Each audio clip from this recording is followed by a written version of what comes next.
साथियों नमस्कार। आज हम अपने एक मित्र से मिलवाना चाहेंगे जो उत्तर प्रदेश पुलिस में होते हुए भी उत्तर प्रदेश पुलिस का एग्ज़ाम जो होने वाला है उसको देने जाना चाहते हैं।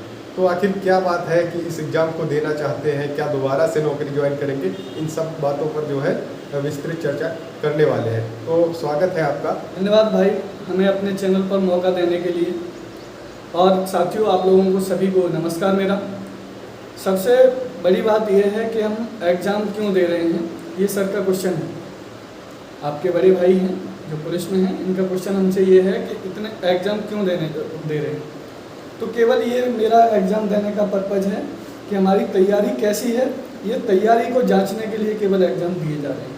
से तो आप जो है एक सीट खराब कर देंगे, मतलब जो बच्चे तैयारी कर रहे हैं, आप पुलिस में होते हुए भी जो है अगर एग्ज़ाम देते हैं तो एक सीट खराब हो जाएगी। उस पर मैं किसी की सीट खराब नहीं करूँगा, क्योंकि मैंने जब भी एग्ज़ाम दिया है उसके बाद आगे की कोई भी कार्रवाई में प्रतिभाग नहीं किया है।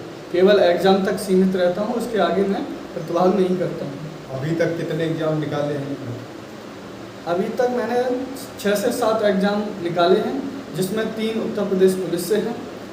RPF हुआ था मेरा, उसके बाद मैंने जूनियर असिस्टेंट निकाला है। रेलवे ग्रुप डी में भी हुआ था, लेकिन उसको मैंने ज्वाइन नहीं किया।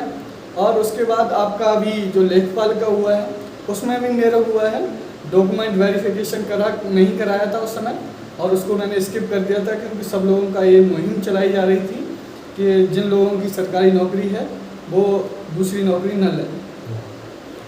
अब आप यूपी पुलिस का एग्ज़ाम देने ही जा रहे हैं, तो ये तैयारी जो आप कर रहे हैं, ये लगातार आप मॉक भी दे रहे हैं, मैंने देखा था। तो मॉक में क्या एवरेज स्कोर आ रहा, अब तक कितने मॉक दिए, क्योंकि बहुत से लोग इसकी तैयारी कर रहे हैं, लास्ट समय में क्या करना चाहिए? सबसे बड़ी बात है आपकी तैयारी को बहुत अच्छा बेहतरीन बनाने के लिए मॉक टेस्ट बहुत ही अहम रोल निभाते हैं आपकी तैयारी में। तो मैं अब तक लगभग 23-24 मॉक टेस्ट लगा चुका हूँ। एक पूरी OMR सीट है, ये पूरी भर चुका हूँ, और दूसरी OMR सीट मैंने खरीद ली है, और शायद मैं कोशिश करूँगा इस OMR सीट को पूरा भर दूँ। अभी समय है हमारे पास, 6 से 7 दिन का समय है, उसमें ये मॉक टेस्ट में लगाता रहूँगा। और केवल यही तरीका है जो आगे तैयारी आप बहुत बेहतरीन तरीके से कर सकते हैं। एवरेज स्कोर अपना बता दीजिए। हमारा एवरेज स्कोर इस समय 250 से लेकर 260 तक जा रहा है, और भी अच्छा जा सकता है, क्योंकि मैं इतना ज़्यादा फोकस नहीं कर रहा हूँ, इसलिए थोड़ा कम जा रहा है। समय देखिए भाई, टाइम मैनेज ना हो पाने के कारण देखो फिर भी लगातार इस तरीके की OMR सीट रखे हुए हैं, इस पर जो है मॉक टेस्ट देते हैं, तो इनका स्कोर जो है वही 250 से 255-260 के आसपास रह रहा है। तो आप सोचिए कि अभी जॉब में रहते हुए इतना अच्छा स्कोर कर पा रहे हैं, तो आप लोग क्यों नहीं कर सकते?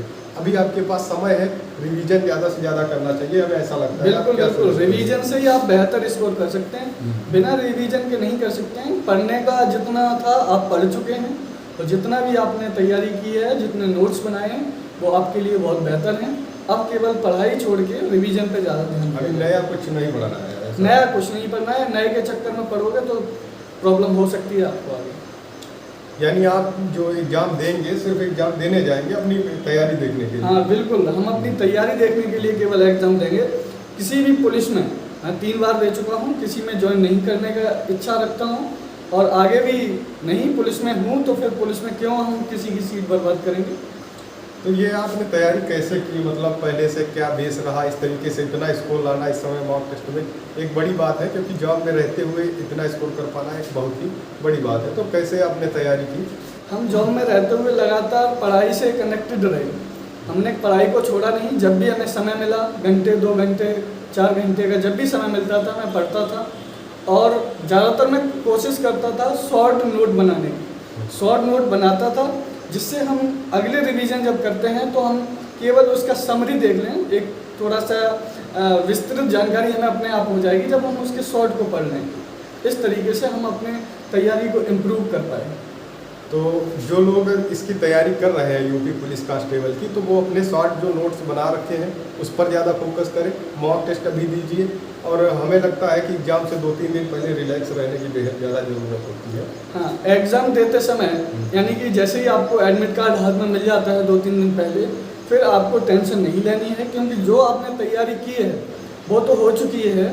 अब कोई नई तैयारी आप ज़्यादा नहीं कर सकते हैं, इसलिए आप ज़्यादा प्रेशर न लें, रिलैक्स मूड में रहें। जितना आपने पढ़ा है उसको ही सरसरी नज़र में आप रिवीजन कर सकते हैं, जिससे आप बेहतर स्कोर कर सकते हैं। आपने पहले मतलब कैसे तैयारी की, जब जॉब में नहीं थे उससे पहले मतलब किस लेवल की तैयारी कर रहे थे, कहाँ सेलेक्ट होना चाहते थे और आपको जो है इसमें आना पड़ा? उससे पहले मैं तैयारी कर रहा था एनडीए की। एनडीए मैंने क्वालिफाई किया है, उसमें एसएसबी इंटरव्यू में क्वालिफाई नहीं हो पाया था, क्योंकि मेरा जो मीडियम था वो हिंदी मीडियम था। वहाँ पर जो चलता है वो इंग्लिश मीडियम वाले बच्चे ज़्यादा सेलेक्ट होते हैं, क्योंकि वहाँ इंटरव्यू के टाइम पे हमें इंग्लिश में अपना कन्वर्सेशन करना पड़ता है, जिसका बेहतरीन इम्पैक्ट हम वहाँ नहीं डाल पाते हैं, जिस कारण से हमें बाहर कर दिया गया था। देखिए, तो अब आपका कंपटीशन एक अच्छे लोगों से है। आप समझ सकते हैं कि खुद नौकरी में रहते हुए और जो है फिर से एग्जाम देने जा रहे हैं। हालांकि आगे नहीं जाएंगे, आगे भाई साहब नहीं जाएंगे किसी भी, जैसे रनिंग हो गया डीबी में तो नहीं जाएंगे, तो उससे आप लोगों को डरने की बात नहीं है। लेकिन फिर भी देखा जाए तो पहले तो कट ऑफ में आएंगे ना, इसलिए आप लोगों का कंपटीशन एक अच्छे लेवल पर रहेगा। तो आप लोग कोशिश करें कि बेहतरीन तैयारी करके जाए, ठीक है। तो अभी आपका आगे का क्या प्लान है, यानी आप जो है किस जॉब की तैयारी कर रहे हैं और क्या आगे करना चाहते हैं? आगे मैं देख रहा हूँ या तो इसी विभाग में आगे बढ़ूंगा या मैं टीचिंग लाइन में जाऊंगा, क्योंकि मैंने बीएड भी कर रखा है। टेट सीटेट दोनों ही क्वालिफाइड हूँ। आगे सुपर टेट का भी इंतजार है, और अगर ये भी नहीं हो पाता है तो फिर मैं सिविल सर्विस के लिए तैयारी करूँगा। अब लास्ट में हम यही सवाल आपसे पूछेंगे कि जो है कैसे तैयारी करनी चाहिए जो बच्चे देने जा रहे हैं एग्ज़ाम को इस समय, क्योंकि बहुत ज़्यादा प्रेशर होता है। एग्ज़ाम की डेट आ ही चुकी है, आज सिटी वगैरह आ जाएगी, एडमिट कार्ड आ जाएगा, तो प्रेशर बहुत ज़्यादा हो जाएगा। उस समय में कैसे तैयारी करना चाहिए जिससे कि एग्ज़ाम को निकाल सके, ना कि सिर्फ DBPST के लिए जाए, हालांकि फाइनल में नाम आए वो ज़्यादा बेहतर होगा। तो आप बताएं कि कैसे तैयारी करनी चाहिए लास्ट समय में, किन बातों का ज़्यादा ध्यान रखना चाहिए? बिल्कुल भाई, जैसा कि आपको पता है आपके एग्ज़ाम सेंटर की आज लिस्ट आ जाएगी, आपको आपके एग्ज़ाम सेंटर पता भी चल जाएंगे। समय बहुत कम है, अब कम समय में आपको प्रेशर नहीं लेना है। जितना आपने पढ़ा है, जितना अभी तक मेहनत की है, वो आपकी रंग लाएगी, ये मैं आशा करता हूँ। और सबसे बड़ी बात यह है कि तैयारी अब 6 दिन में कैसे करें। तो 6 दिन में तैयारी तो नहीं होती है, मॉक टेस्ट लगाएंगे और जो आपने पढ़ा है उसको रिवीजन करेंगे तो आप बेहतर स्कोर कर सकते हैं। जितने भी सब्जेक्ट हैं उनके मॉक टेस्ट लगाइए। मैं सलाह देना चाहूँगा, अगर आपको अच्छी लगे तो मान लेना ये बात, कि अगर आप ऑफलाइन दे रहे हैं तो आपके लिए बहुत बेहतरीन है, क्योंकि ऑफलाइन देते हैं भाई तो उसका इम्पैक्ट आपको परीक्षा हॉल में देखने को मिलता है, टाइम मैनेजमेंट होता है। क्योंकि ऑनलाइन में हम लोगों को टाइम कम मिल जाए तब भी हम कर सकते हैं, क्योंकि गोला रंगने में हमारा टाइम ज़्यादा वेस्ट होता है। इसलिए हमें सबसे ज़्यादा ऑफलाइन यानी कि OMR सीट पर जो आप मॉक टेस्ट लगा रहे हैं उससे आप बेहतरीन कर सकते हैं स्कोर। और जो ऑनलाइन दे रहे हैं, मैं ऑनलाइन के लिए मना नहीं कर रहा हूँ, ऑनलाइन भी ठीक है, लेकिन आपका जो मोड होना चाहिए, जो आपका एग्ज़ाम मोड होता है, उसी मोड में अगर आप एग्ज़ाम देते हैं तो ये बेहतर स्कोर करने में, आपको टाइमिंग सेट करने में, टाइमिंग मैनेजमेंट करने में आपके लिए बेहतर परिणाम घोषित हो सकता है।